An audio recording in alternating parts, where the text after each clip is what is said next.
Voto por México 2024. Estamos a casi 2 meses de la elección más grande en la historia de México. 8 estados van a renovar sus gubernaturas, al igual que la Ciudad de México, que va a renovar la jefatura de gobierno. Vamos a conocer los retos más importantes en cada entidad y, por supuesto, a las candidatas y los candidatos. Este domingo inician las campañas en Chiapas, Veracruz, Puebla y Morelos. Y a nivel federal vamos a revisar las propuestas en materia económica y de política exterior. Por supuesto que abordaremos el tema de la migración. También hay voces que advierten de un golpe de estado técnico en contra del proceso electoral y de inmediato la consejera presidenta del INE lo descarta. Es parte del proceso y aquí le vamos a informar a detalle. Así comenzamos, Voto por México.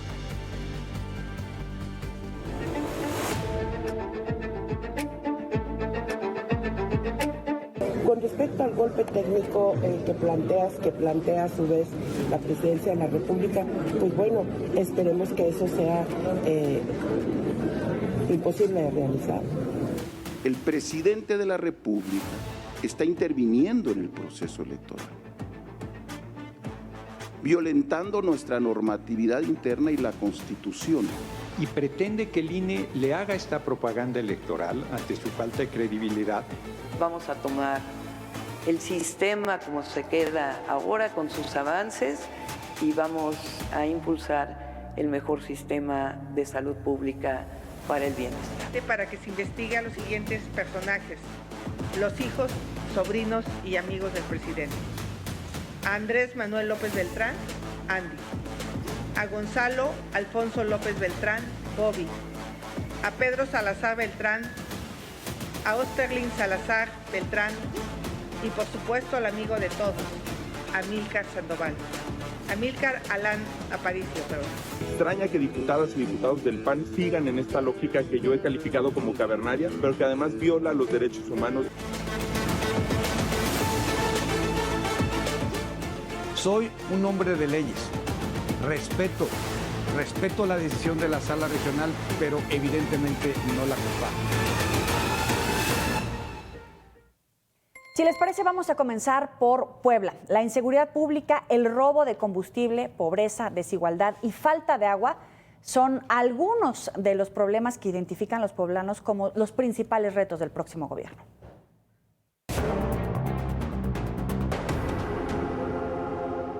Es el quinto estado más poblado del país, con 6.5 millones de habitantes. La falta de continuidad de proyectos en Puebla por el constante cambio de gobernadores ha sido el bache para su avance. Y es que en los últimos 6 años, Puebla ha tenido 8 titulares del Poder Ejecutivo. En 2011, Rafael Moreno Valle, del Partido Acción Nacional, le arrebató a Mario Marín la hegemonía que había consolidado el PRI desde los años 30. Sin embargo, ese fue el último gobierno de 6 años en la entidad. En 2017, el panista José Antonio Gali fue gobernador por 1 año para homologar el proceso federal. En 2018, la panista Marta Erika Alonso ganó la elección en la que competía con el morenista Miguel Barbosa, pero el gusto le duró apenas 10 días, pues perdió la vida en un accidente aéreo al lado de su esposo Rafael Moreno Valle. Luego, hubieron 2 interinatos, mientras se convocaba una nueva elección que ganó Miguel Barbosa en 2019, quien falleció en diciembre de 2022, dejando otro interinato, y finalmente el Congreso del Estado nombró al morenista Sergio Salomón Céspedes, quien gobierna actualmente la entidad. En Puebla, la inseguridad pública, el robo de combustible, la pobreza, la desigualdad y la falta de agua son sus principales problemas, y aunque algunos gobiernos mostraron voluntad para atenderlos, el tiempo no les fue suficiente. En el tercer trimestre de 2023, la percepción de inseguridad en la capital poblana se ubicó en 77%, un aumento significativo de 7% en comparación con el año anterior. Pues la inseguridad sigue igual. No ha dejado de ver crímenes. Tan solo el año pasado se cometieron más de 1,5 millones de delitos. Esto significa más de 4,000 delitos al día. ¿Esto te asusta? A mí también. Al cierre del 9º mes de este año, la Fiscalía General del Estado tenía registradas la apertura de 58,520 carpetas de investigación. Entre los delitos más denunciados se encuentra el robo, con un total de 24,000 casos. Unas bonitas piedras adornan los discos de la camioneta. Ahora escuchamos de ejecutados, de muertos, de asaltos. Ya se volvió un tema de todos los días. Leticia Alcántara, Mega Noticias. Precisamente este domingo arrancan las campañas para elegir gobernador. Lidia Cumín, adelante. ¿Qué tal, Joe? Así es, ya lo adelantabas. Incluso mencionabas algunos de los principales problemas que existen en la entidad poblana, este cambio de partidos que hemos registrado y lo que hemos platicado ya en este espacio, ¿no? Algunos funcionarios que también han cambiado de partido y principalmente para estas elecciones. Arrancan el 31 de marzo los candidatos a la gubernatura, los candidatos y candidatas a distintas presidencias municipales y diputaciones locales. Algunos candidatos a la gubernatura ya informaron, bueno, en dónde, cómo y con quién van a estar arrancando. Inicio con Alejandro Armenta de la coalición Sigamos Haciendo Historia de Morena. Él va a arrancar en su oriundo Izúcar de Matamoros, en la Mixteca poblana, en compañía de la candidata a la presidencia de la República, Claudia Sheinbaum. El arranque será a las 10 de la mañana. Y por su parte, en la capital poblana, arranca Eduardo Rivera Pérez de la oposición. Él también va a estar acompañado por la candidata a la presidencia, pero de su partido, Xóchitl Gálvez. El único, Joe, en donde todavía no tenemos información es de Movimiento Ciudadano, Fernando Morales. Todavía no aclaran si va a arrancar en la capital poblana, si va a arrancar en San Martín Texmelucan o si va a arrancar en compañía del candidato a la presidencia, Jorge Álvarez Maínez. Hasta el momento no hay información al respecto. Así va a ser el de la gubernatura. Recordemos, son 217 municipios que también arrancan este 31 de marzo y hay quienes van a aprovechar los primeros segundos del domingo. Tal es el caso de Pepe Chedraui, que va por la capital del estado de parte de Morena. Él ya anunció que va a arrancar en la capital, justo en la zona de la catedral, en los primeros segundos del 31 de marzo. Así se van viendo los arranques, hay que estar al pendiente. Muchos de los presidentes o candidatos más bien a presidentes municipales van a estar en el arranque a la gubernatura desde Izúcar de Matamoros y de ahí se moverán a su municipio. Por eso podrían empezar pues a lo largo de la tarde en San Pedro Cholula, por ejemplo, zona metropolitana de la entidad, arrancarán a las 6 de la tarde y vamos a estar muy pendientes, vamos a tener un fin de semana bastante movido, Joe.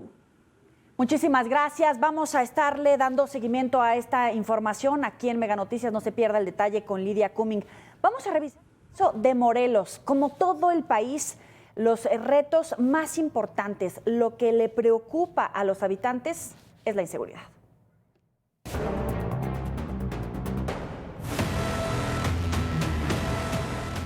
Con 1.971.000 habitantes, que apenas representa el 1.6% de la población total del país, Morelos es el tercer estado más densamente poblado detrás de la capital y del Estado de México. Actualmente la entidad es gobernada por el exfutbolista Cuauhtémoc Blanco, quien ganó en 2018 la contienda electoral con un margen de 52.4% en una alianza entre Morena y el Partido Encuentro Social. El bastión del PRI predominó hasta que el Partido Acción Nacional con Sergio Alberto Estrada logró llevarse las elecciones del año 2000. A él le siguió Marco Antonio Adame, también el PAN, y posteriormente el Partido de la Revolución Democrática con Graco Ramírez hizo una nueva alternancia. Morelos es uno de los estados que más variedad de partidos políticos ha tenido durante los últimos gobiernos. El principal reto que tiene esta entidad es superar los índices de violencia e inseguridad, pues 1 de cada 4 hogares en la entidad tuvo al menos una víctima de delito. En el año 2023, desafortunadamente Morelos se colocó en primer lugar nacional en el delito de despojo y secuestro. Segundo lugar nacional en los delitos de feminicidio, homicidio doloso, robo de vehículo y robo a banco. Tercer lugar nacional en robo de autopartes, en amenazas. Quinto lugar nacional en robo a transportista, robo a transporte público o colectivo. Quinto lugar también en violación y sexto lugar en extorsión y robo a casa de habitación. De acuerdo con el gobierno estatal, en Morelos operan 15 grupos delictivos que se disputan las regiones en donde los homicidios dolosos han crecido 20%. Volvemos a lo mismo, la lucha por la hegemonía del grupo es lo que provoca eso. Reitero, no nos vamos a dejar. Uno de los delitos que más preocupa a la población es el cobro de derecho de piso. Es preocupante, acabo de ir a Cuautla y me aseguran que el 50% de los negocios están pagando derecho de piso y que han cerrado muchísimos doctores, dentistas y otro tipo de negocios porque no quieren estar pagando. Tal es el problema de inseguridad que recientemente la Comisión Estatal de Seguridad reconoció que este año, en comparación con anteriores, ha sido el más violento, en parte por la falta de elementos estatales y federales para prevenir los delitos en esta entidad, por lo que solicitó apoyo a la Defensa y a la Marina. Leticia Alcántara, Mega Noticias. Va a marcar historia esta elección porque por primera vez habrá una mujer gobernadora. Pepe Montes. Hola, ¿qué tal? Como bien lo dices, Yoli, el 31 de este mes arrancarán las campañas electorales en el estado de Morelos y por primera vez en la historia de Morelos, 3 mujeres son las candidatas, tanto por la coalición de Morena, la que encabeza Morena, Margarita González Sarabia, la coalición Sigamos Haciendo Historia, Lucía Mesa por la coalición Dignidad y Seguridad por Morelos Vamos Todos, que es la que encabeza el PRI, PAN, PRD y redes sociales progresistas, y por parte de Movimiento Ciudadano y el partido Morelos Progresa será Jessica Ortega. 3 mujeres. En Morelos decidirá la historia de este estado, 3 mujeres, quien resulte electa el próximo 2 de junio. Ya todas están preparadas para poder iniciar su campaña. De hecho, el 31 de marzo viene Claudio Sheinbaum a acompañar a su candidata, su compañera de partido, en el municipio de Cuernavaca a las 5 de la tarde. Lucía Mesa hará lo propio en Cuautla, de donde ella es originaria, en una ciudad en donde la violencia ha sido bastante marcada, no solamente para los ciudadanos, sino también para incluso los candidatos y candidatas que quieren buscar un puesto de elección. El Movimiento Ciudadano, Jessica Ortega, el día domingo, tiene calendarizada algunas actividades en los municipios, pero su evento masivo, su verdadero arranque de campaña, lo estará realizando el 4 de abril, cuando venga Jorge Álvarez Maínez, su candidato a la presidencia de la República, a visitar el estado de Morelos. Esa es la situación que se vive en el estado de Morelos, en una condición en donde al menos 2 candidatas han solicitado la seguridad por parte del gobierno federal, Lucía Mesa y Jessica Ortega. La única candidata que no se ha ceñido a este proceso ha sido Margarita González Sarabia, la abanderada de Morena para la gubernatura de Morelos. Estaremos decidiendo aquí, los morelenses, sobre 3 mujeres. Gracias, Pepe. Nuevamente el tema de la violencia en México y la violencia político-electoral, marcando la agenda semana con semana aquí en Voto por México. Otro de los grandes temas que nos preocupa a todos los mexicanos es lo que tenemos en el bolsillo. En Veracruz, la pobreza pasó de 56% en 2010 a 60% en 2020.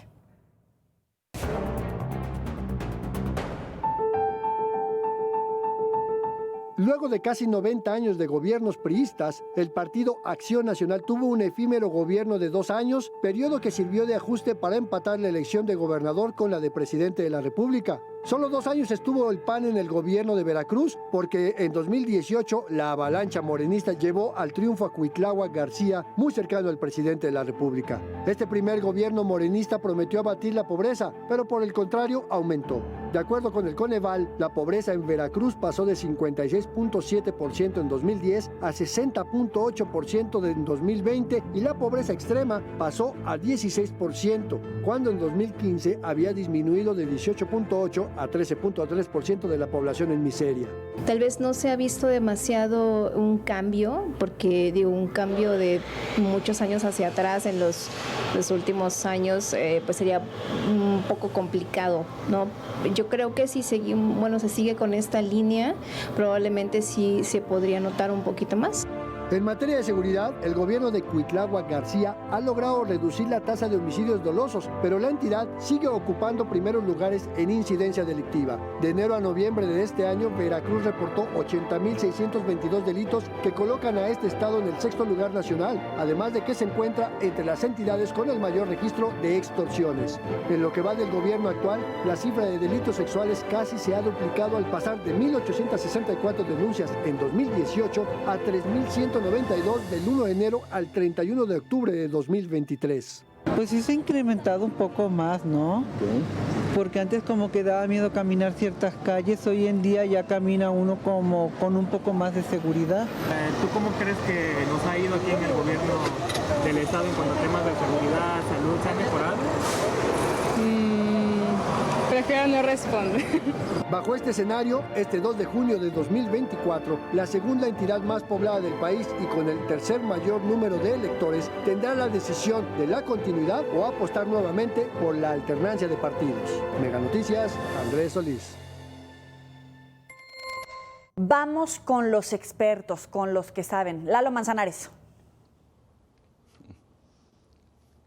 ¿Qué tal, Joely? Te saludo con mucho gusto. Muy buenas tardes a ti y a toda la audiencia. Pues ya todo listo, todo listo para que el día 31 de este mes y hasta el 29 de mayo los contendientes para la gubernatura pues estén haciendo lo propio, tratando de llevar propuestas o promesas de campaña a los casi 6 millones de electores, un poco más de 5.997.000 veracruzanos los que estamos inscritos en la lista nominal de electores.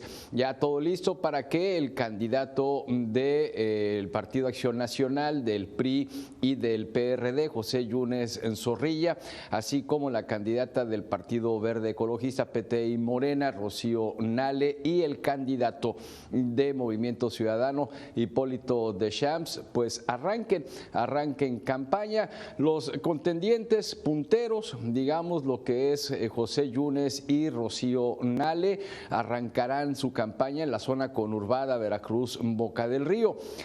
José Yunes lo hará en la plaza que se llama Plaza de la Soberanía, donde está el asta de la bandera monumental. Lo hará en el filo de las 0 horas para amanecer ya el día 31. Rocío Nale lo va a hacer por la tarde en la Macroplaza del Malecón, y esperando noticias donde arrancará su campaña política por Movimiento Ciudadano, Hipólito Deschamps. Y todo esto también, Joely, te comento, pues ya se preparan, ya todo listo los debates.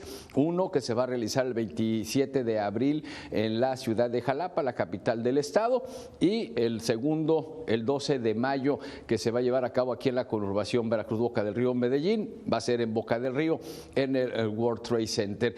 Y todo esto pues se da, como ya lo sabemos, con el tema de la casa de Rocío Nale, esta casa que dio a conocer el empresario Arturo Castañé, enseñando las escrituras, propiedad de una sobrina del esposo, sobrina política de Rocío Nale, acusaciones de la propia exsecretaria de Energía en contra de José Yunes de haber recibido sobornos por el tema de la reforma energética de Peña, y bueno, pues un expanista que toda su vida fue panista, imagínate, fue funcionario público en Boca del Río cuando era gobernado por Miguel Ángel Yunes Miguel Ángel Yunes Márquez, en Boca del Río, que es Hipólito Deschamps, fue secretario de Economía también, o director de Economía también. Bueno, fue alcalde de Medellín de Bravo por el PAN, fue diputado por el PAN, y una semana después de haber renunciado al Partido Acción Nacional se convierte en el candidato de Movimiento Ciudadano a la gubernatura del estado. Se está calentando el panorama en el estado de Veracruz, como lo vimos en el reportaje, Joely, pues un gobierno que ha pasado prácticamente de noche y reprobado en todos los aspectos de importancia para el país. En el tema de la impunidad, prácticamente 100% de impunidad en el tema de los feminicidios, 98% de impunidad en el tema de los homicidios. No se han recuperado los empleos prepandemia. La economía del estado de Veracruz sigue retrocediendo. Y bueno, pues ¿qué te puedo decir de la salud? Ausencia de medicamentos para niños con cáncer durante mucho tiempo, problemas en los hospitales del sector salud del estado, ahora ya inscritos al IMSS, INSABI, en fin, un panorama muy complicado, pero pues uno de los padrones electorales más importantes del país, el tercero, y aquí radica la importancia. ¿Quién va a ganar la gubernatura? Pues quien el pueblo decida, ¿no? Qué buen análisis. Muchísimas gracias, Lalo, por esta información. Y ahora vamos a revisar las propuestas en materia económica que presentan las candidatas y el candidato presidencial. Vamos a comenzar. Xóchitl Gálvez, de la coalición Fuerza y Corazón por México, se pronunció por crear la Agencia para el Emprendimiento y priorizar el crecimiento de micro, pequeñas y medianas empresas.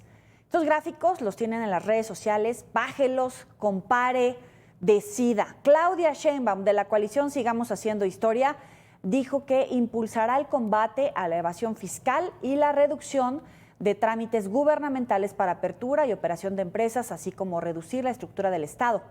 Jorge Álvarez Maínez también tiene propuestas, es el candidato de Movimiento Ciudadano. Propone realizar una reforma hacendaria y fiscal, así como impulsar a emprendedores y establecer cobros a empresas que contaminen. Infórmese, compare y decida.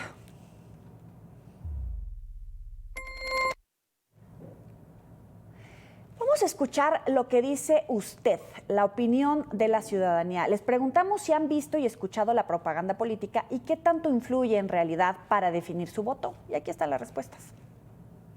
No, realmente no. O sea, bueno, nosotros no somos de aquí, llevamos poquito tiempo viviendo aquí y pues realmente pues con los espectaculares no nos dan nada de lo que están proponiendo, ¿no? Lo que nos van a dar a nosotros como pueblo, pues no, nada más están sus caras. El medio ambiente es más contaminante que estén poniendo así en cada rato de su anuncio.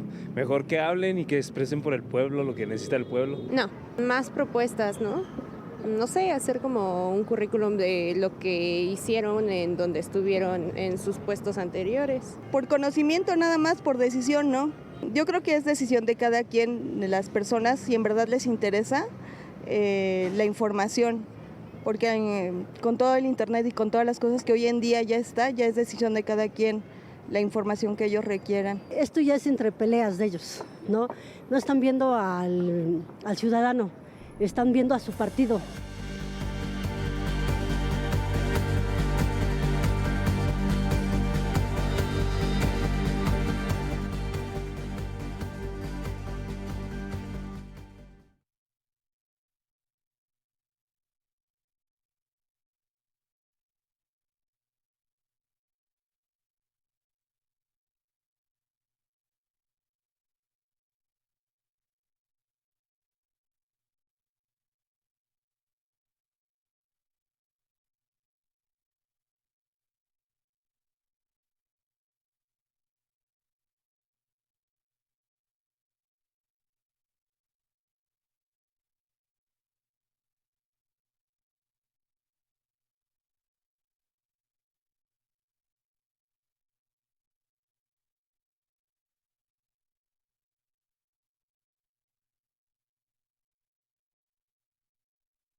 Necesitamos salir a votar y comparar las propuestas que tienen los candidatos a presidenta o presidente en México. Y vamos a revivir la mesa de debate sobre política exterior que apenas acabamos de transmitir con Miguel Alfonso Mesa, vocero de la campaña del candidato presidencial por MC, Jorge Álvarez Maínez, Antonio Atolini, diputado de Morena en el Congreso de Coahuila y vocero de la campaña de Claudia Sheinbaum, Roberta Layú, investigadora del Colegio de México, autora del libro Historia Mínima de las Relaciones Exteriores de México.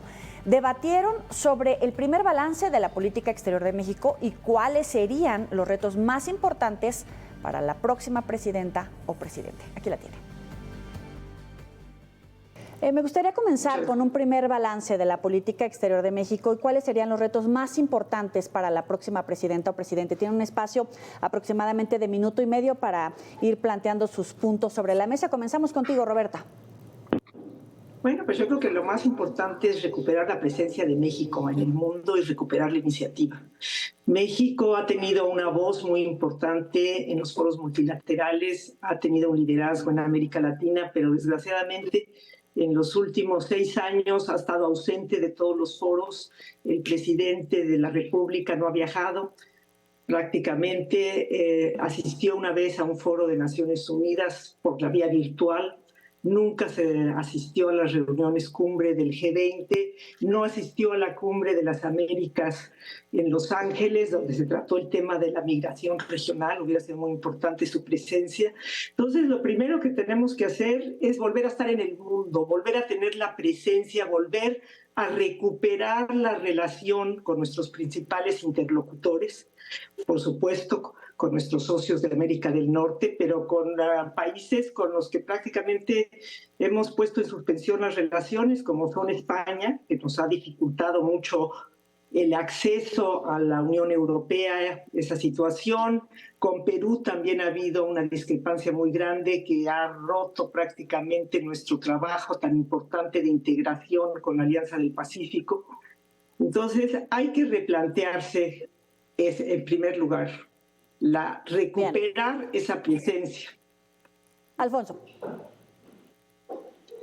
Sí, mira, creo que hay que hacer una breve historia política de este sexenio. Todo empezó con la presión de Trump y de Estados Unidos para imponerle aranceles a México. Y la postura de México ante eso fue doblar las manos y militarizar la política migratoria del país. Firmó un acuerdo conjunto con Estados Unidos en el que se comprometió a utilizar a la Guardia Nacional para detener a los migrantes que atraviesan nuestro país. Una Guardia Nacional que está completamente militarizada. El 86% de esta guardia es militar. Y a partir de eso empezó una política que ha violado todos los derechos humanos de las personas migrantes que pasan por nuestro país. Ha habido expulsiones colectivas, ha habido una política de fronteras verticales en la que establecen puntos arbitrarios de detención que además son discriminatorios porque detienen a las personas porque se ven como migrantes. A veces detienen a propios mexicanos con rasgos, tono de piel oscuro, rasgos indígenas, y los meten en situaciones complicadas. Por otro lado, se ha violado sistemáticamente el derecho al asilo. Las estaciones migratorias se han convertido en cárceles. Hay un informe de la CNDH que demostró que las 26 estaciones que existen en México tienen una condición carcelaria. Sí, Alfonso, bueno, ahorita seguimos hablando de la situación grave de nuestro país, pero en resumen, este gobierno se ha dedicado a criminalizar a los migrantes, y lo que propone Maynes es una política que replantee cuál es la relación con Estados Unidos para establecer condiciones que realmente garanticen los derechos humanos de las personas migrantes y de los propios mexicanos. Antonio. Resulta revelador que cada quien habla de la fiesta como le va. Quizá a la ex embajadora Roberta Layú le resulta importante y prioritaria la relación con España, pues porque ahí fue embajadora, pero me parece que llevar eso a el planteamiento de que estamos inhabilitados a acceder a la Unión Europea no es cierto. Que tenemos un diferendo legítimo y real con Perú se da a partir de las violaciones a derechos humanos que se dan en el proceso, uno de los países más inestables de la región en materia político-electoral. Curiosamente, tampoco menciona que la participación internacional más importante del presidente López Obrador en vivo y a todo color se dio en el Consejo de Seguridad, en donde estableció una propuesta de impuesto global para poder combatir las desigualdades, y que en muchas de las reuniones del G20 ha participado de manera virtual porque ha establecido que la mejor política exterior es la política interior. No es un invento del presidente, incluso la literatura académica establece la interméstica relación como se establece en muchos distintos ámbitos de las relaciones internacionales. Entonces, no es cierto que estamos en una crisis, no es cierto que estamos en un problema. La relación que tenemos con los países del sur y con la relación que tenemos con los países del norte habla de que estamos estableciendo límites y fronteras soberanas. Siempre se ha hablado de que en la frontera norte es una frontera porosa. Pues bueno, la frontera sur realmente era prácticamente inexistente. La Guardia Nacional se ha dedicado a combatir específicamente de 2019 el combate de tráfico de migrantes, tráfico de armas y garantizar los límites que puedan respetar la soberanía, en donde en México se garantizan los derechos humanos. Como planteamiento general, me parece que es una perspectiva relevante que hay que poner sobre la mesa. ¿Cuál sería la propuesta en términos de migración, Antonio, de la doctora Sheinbaum? Una política de darle la bienvenida, a la acogida a cientos de miles de migrantes que vienen de Centro y Sudamérica. ¿Bajo qué acuerdo, particularmente con Estados Unidos? Bueno, resulta relevante la discusión en materia de seguridad y de migración, particularmente desde la posición en la que me encuentro, porque si existe actualmente un puente migratorio que está resultando problemático, es el de Piedras Negras con Eagle Pass. La propuesta, al menos de lo que se ha dejado esbozar en estas 4 semanas de campaña, es seguir con los planteamientos fundamentales de la política exterior, la libre autodeterminación, la no violencia y la resolución pacífica de las controversias. Los programas de bienestar, particularmente Sembrando Vida, que se estableció desde el inicio de esta administración, parece ser, al menos así es como se ha esbozado, porque habrá que llegue, digamos, el momento para poder discutir esto a fondo, parece ser que será parte de la continuidad en materia de política exterior y habrá que ver en qué términos la próxima titular del Poder Ejecutivo, que sin duda alguna será Claudia Sheinbaum, establezca en términos de prioridad su relación con los países de América del Norte, pero sobre todo y particularmente con América del Sur. Bien, Alfonso. Sí, a ver, a mí me parece extraño que Antonio hable de un impuesto global propuesto por AMLO. Es cierto que se propuso en un foro internacional, pero aquí la candidata Sheinbaum ha dicho varias veces que no va a establecer ningún impuesto, no va a hacer ninguna reforma fiscal. Es que son personas diferentes. Una reforma fiscal progresiva. Bueno, AMLO tampoco subió ningún impuesto a los más ricos como propuso a nivel mundial, aunque aquí tenía la capacidad de hacerlo en el Congreso. Pero bueno, también habla Antonio de que cada quien cuenta la fiesta como le conviene. Pues aquí no ha habido ninguna fiesta. México es un país que ha vivido serios casos de violaciones a los derechos de los migrantes. Hace poco secuestraron a 31 migrantes, luego fueron liberados por los propios criminales. Hubo 72 migrantes masacrados, encontrados en Tamaulipas. 40 migrantes murieron en un incendio en instalaciones del Instituto Nacional de Migración. Y el responsable del instituto, Francisco Garduño, sigue como titular de esa institución. Nada ha cambiado. Los derechos de los migrantes son... La propuesta de Maynes, justamente, es replantear la relación migratoria con Estados Unidos. Tenemos un gobierno que ha agachado la cabeza y que le ha cumplido todos los caprichos autoritarios y militaristas que ha impulsado el gobierno estadounidense en México. Hay que replantear esa relación desde la socialdemocracia y desde la igualdad y desde la protección a las personas que están más desprotegidas. Ya. Roberta, en tu caso, evidentemente hay un proceso electoral en Estados Unidos. ¿Cuáles son los puntos claves de esa relación bilateral, pensando que Donald Trump en este momento, por lo menos, tiene gran parte del electorado a su favor, por lo menos en las encuestas, y ya hemos tenido una experiencia de la relación que no es lo mismo la próxima presidenta con Trump que la relación que tenía Trump con el presidente López Obrador? Bueno, no podemos asumir quién va a ganar las elecciones en Estados Unidos. Lo que tenemos que hacer es prepararnos para una negociación amplia y de fondo con Estados Unidos en todos los ámbitos. Obviamente, en primer lugar está el Tratado de Libre Comercio de América del Norte, que hoy se llama Tratado de México, Estados Unidos y Canadá, el cual será sujeto de revisión en el año 26 y tenemos que prepararnos para esta revisión, sea quien sea presidente de Estados Unidos. Pero por supuesto no nada más está el tema comercial, está el tema de seguridad que tenemos que enfrentar y que tenemos que ver cómo vamos a manejarlo. Xochitl Gálvez ha hecho una propuesta muy interesante respecto a la necesidad de trabajar conjuntamente el tema aduanal para ver del lado nuestro la preocupación que tenemos por las armas que pasan de contrabando de los Estados Unidos hacia México, y ellos pues tienen la preocupación de las drogas, particularmente del fentanilo.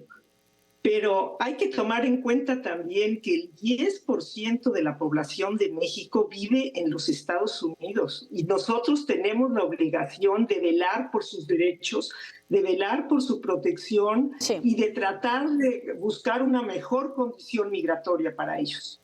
En este sentido, Roberta, ¿cuál sería la propuesta de Xochitl Gálvez? Porque hemos visto que tienen diferentes visiones respecto a cómo controlar, contener y atender, evidentemente, la ola migratoria. En este momento, el Gobierno de México ha anunciado, por ejemplo, un apoyo económico para regresar a los venezolanos a sus países de origen. Hace unos momentos Antonio hablaba del programa Sembrando Vida, también está el Jóvenes Construyendo Futuro. ¿Eso tendría alguna postura diferente por parte de Xochitl Gálvez o algo que darle continuidad? Por supuesto que lo que tenemos que hacer es respetar los derechos humanos de los migrantes en México. A mí me llama la atención cuando se habla de los grandes principios de la política exterior que no se mencione el principio de la promoción y la defensa de los derechos humanos. Tenemos que promover y defender la democracia en México, pero también en el exterior, y también respetar los derechos humanos en México y respetarlos en el exterior. Lo que no se acepta es que estemos en lo oscurito, aceptando que regresen a todos los migrantes de Estados Unidos a México a cambio de nada, y que no estemos respetando los derechos humanos y teniendo el debido cuidado de cómo se trata a esas personas en México. Antonio. Valdría mucho la pena escuchar entonces cuál es la alternativa, porque es un error, y puedo estar de acuerdo en que existe siempre la posibilidad de matizar y mejorar, pero es un error suponer que partimos desde la nada. La iniciativa Bicentenario es justamente la nueva relación que se ha planteado en esta administración entre el gobierno de Estados Unidos y el gobierno mexicano, distinta a la forma en la que se relacionaba con la iniciativa Mérida, que estaba condicionada la entrega de recursos armamentistas, particularmente militar. Por ejemplo, se entregaban aviones Black Hawk o se utilizaban rifles de alto calibre que terminaron en las manos de la delincuencia organizada a través de los operativos fallidos de Receptor Abierto y Rápido y Furioso, que por cierto también, hoy hablando en términos de esta ruta de las armas, hoy también se le da un fallo favorable en una corte de Arizona a la demanda que se estableció por parte del gobierno mexicano en octubre de 2022 y sigue avanzando y dando razón de que hay responsabilidad penal por parte de las grandes productoras de armas en su suplemento a lo que termina siendo las filas de la delincuencia organizada. Entonces no estamos en el vacío y hay una robusta relación bilateral con los Estados Unidos en materia de seguridad y derechos humanos. ¿Cuál es entonces la alternativa? Podría ser relevante en materia de la discusión electoral que se vive en el país. Oye, Antonio, ya que te abres a esta discusión, por ejemplo, ¿cómo mejorar el ambiente en México dentro de lo mejorable, que cosas que se han hecho bien, por ejemplo, en TEMEC, por ejemplo, en nearshoring, cómo aprovechar mejor esas oportunidades y detonarlo a ser el máximo potencial que puede tener México?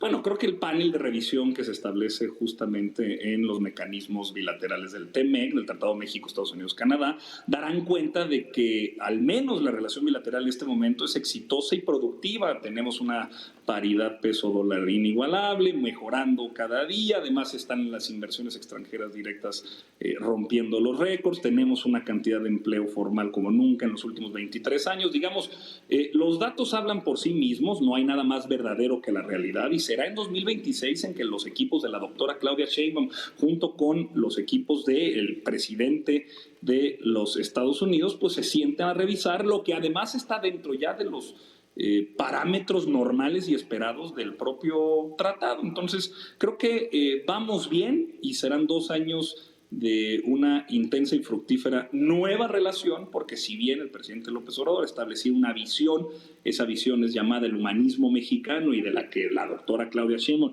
y los militantes de este movimiento compartimos, será efectivamente una nueva etapa, una nueva visión de quien encabece la política exterior con la presidenta Claudia Sheinbaum Pardo. Alfonso. Pues sí, mira, yo no veo ninguna política humanista en establecer nuevamente fronteras verticales en todo el país, hacer expulsiones colectivas de migrantes, tenerlos hacinados en cárceles, que se le incendian al gobierno, que luego no hay ninguna responsabilidad política ni jurídica sobre eso. Y tampoco veo ningún humanismo en el hecho de que las relaciones exteriores en este país se convirtieron en un medio para cooptar a la supuesta oposición que existía y subordinarla a este nuevo régimen que poco a poco se parece más al priismo hegemónico. Nada más quiero recordar que hay varios embajadores que antes fueron gobernadores del PRI, que están ahora en Morena, les dieron embajadas ya sea para llegar a acuerdos electorales, para no competir en sus estados, para permitirle a Morena ganar en varios lugares del país. Y vemos que la vieja política ahí salía utilizando a las embajadas, a las relaciones exteriores del país como prebendas para transaccionar en materia electoral. Tenemos a Omar Fayad, Quirino Ordaz, Claudia Pavlovich, Carlos Joaquín González. La lista es extensísima de los prianistas que ahora están como embajadores o como cónsules de Morena. Entonces, nosotros no vemos por ningún lado este humanismo. Si acaso la transformación fue para convertir los puestos de relaciones exteriores en monedas de cambio para cooptar nuevamente a la vieja política, que cada vez se parecen más y más. Por eso necesitamos una tercera alternativa socialdemócrata como la que representa Maynes, que no solo respete los derechos humanos de las personas migrantes, sino que también fortalezca el servicio exterior mexicano y profesionalice nuestras relaciones con otros países. Roberta. Yo agradezco realmente a Movimiento Ciudadano la mención que hace en su plataforma de defensa del servicio exterior mexicano, porque nunca en la historia había sido tan denostado y tan maltratado el servicio exterior mexicano y nunca había estado tan mal representado México por gente improvisada que no tiene ninguna capacidad para representar a México y que nos ha llevado a perder grandes oportunidades en el extranjero. Tan solo en todo el sexenio no ha sido posible ratificar el tratado el acuerdo global con la Unión Europea, que ya estaba terminado de negociar cuando se inició este sexenio, pero no han sido capaces de acercarse a Europa a través de los distintos países para poder concretar este propósito. Entonces, hay una situación en donde la imagen general del país es muy negativa. Es muy negativa no nada más por el militarismo, no solamente por la cantidad de crímenes que se cometen en México, sino también porque las personas que llevan a cabo la representación de México en el exterior no son las adecuadas. Y esto tiene que cambiar. Hay una propuesta muy clara de Xóchitl Gálvez para volver a la profesionalización del servicio exterior. A mí realmente me llama la atención que en los 100 puntos de la señora Claudia Sheinbaum no se mencione en ningún momento la existencia del Tratado de México, Estados Unidos y Canadá, que norma la relación más importante que tenemos, que es la relación con Estados Unidos y con Canadá, que por cierto pues también se ha visto deteriorada por la imposición de visas. Entonces, qué preocupante es que no estén viendo a Estados Unidos y Canadá, que no lo tomen en cuenta y que estén hablando de recobrar un liderazgo en América Latina, que salvo por las constantes menciones que hacen a Cuba y a Venezuela, no sé con qué otros países se van a relacionar. Yo tengo experiencia con Cuba, yo fui embajadora de México en Cuba, yo creo en que hay que tener muy buenas relaciones con Cuba, pero eso no quiere decir que tengamos que imitar el sistema cubano. Venezuela o Cuba han sido puntos de quiebre con la Organización de Estados Americanos y la visión que tiene México. ¿Un comentario final, Antonio? Bueno, el Ministerio de las Colonias, que en realidad es a lo que se ha dedicado la Organización de los Estados Americanos con el intervencionismo ilegal por parte de Almagro, no puede ser referente de ningún tipo de diplomacia externa. Me parece curioso, relevante y además importante señalar que la embajadora Layuz, en su momento representante de México en España por parte de la presidencia de Enrique Peña Nieto, nunca fue tan vocal en términos de las violaciones a derechos humanos como existe actualmente. Quizás su encargo en el momento no lo permitía. Creo que el Servicio Exterior Mexicano es uno de los grandes logros, uno de los grandes instrumentos de servicio civil que existe en México y es referencia mundial.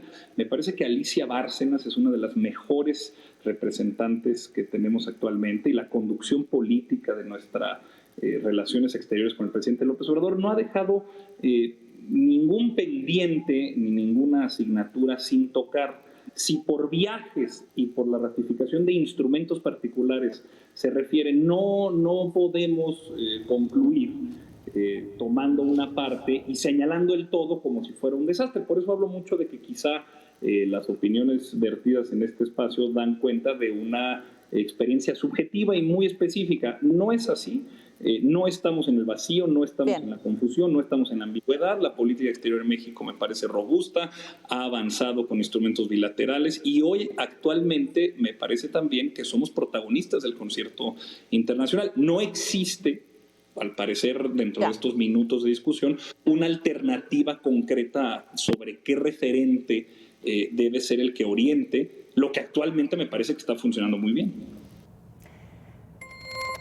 No se pierda la repetición de esta mesa de debates. Y por cierto, Mega Noticias Durango realizó una entrevista exclusiva con Xóchitl Gálvez, la candidata de la coalición Fuerza y Corazón por México. Hemos hecho la invitación a Claudia Sheinbaum y Jorge Álvarez Maínez precisamente para que ocupen nuestras cámaras y micrófonos. Hasta el momento no se ha podido concretar la entrevista con ellos dos, pero aquí lo que dice Xóchitl Gálvez. ¿Qué haría el gobierno federal sin los impuestos de los empresarios, sin la audacia de los empresarios, los que arriesgan su patrimonio, los que no se dan por vencidos, los que generan empleo, los que han incrementado el salario mínimo, los que han duplicado las vacaciones? Para mí los empresarios son unos personajes que se la juegan todos los días por México. Yo lo que voy a hacer es estorbarlos lo menos posible. Quiero que generen empleos bien pagados, que crezcan sus empresas, que Durango se convierta en un estado de mente factura, con empleos relacionados a la inteligencia artificial, a la robótica, a la telemedicina, a la industria de los semiconductores, a la electromovilidad, a las autopartes. Esto que ya hace Durango y que lo puede hacer en grande, porque necesitamos mejorar un poquito la infraestructura. Hay seguridad, hay energía renovable, hay certeza jurídica, hay capital humano, hay duranguenses que se van a trabajar al exterior porque no encuentran oportunidades. Entonces, aquí en Durango van a tener una presidenta, la única de los tres, que sí sabe cómo generar empleos. Aquí preguntarle, usted habló ahorita de la desaparición del Fonden, 200,000 millones de pesos, pero ahorita están en riesgo 600,000 millones de pesos del Infonavit, en donde ya quieren construir casas y que el trabajador la rente, no va a ser dueño. ¿Qué pasa con esto? Pues primero vamos a tener que corregir la cartera vencida del Infonavit, volver a ser del Infonavit una institución que prestaba dinero a la gente. Obviamente vamos a impulsar la vivienda social, hay que darle un subsidio porque la tierra es muy cara, no sale el crédito para comprar una vivienda. Me interesa mucho la vivienda para los jóvenes.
Se nos acabó el tiempo en Voto por México, pero los invitamos a que continúen bien informados por Mega Noticias. Ya está listo Abel Martínez. A las 19:30 nos volvemos a encontrar con Reporte MN. Así que seguimos en comunicación a través de las redes sociales. Buena tarde.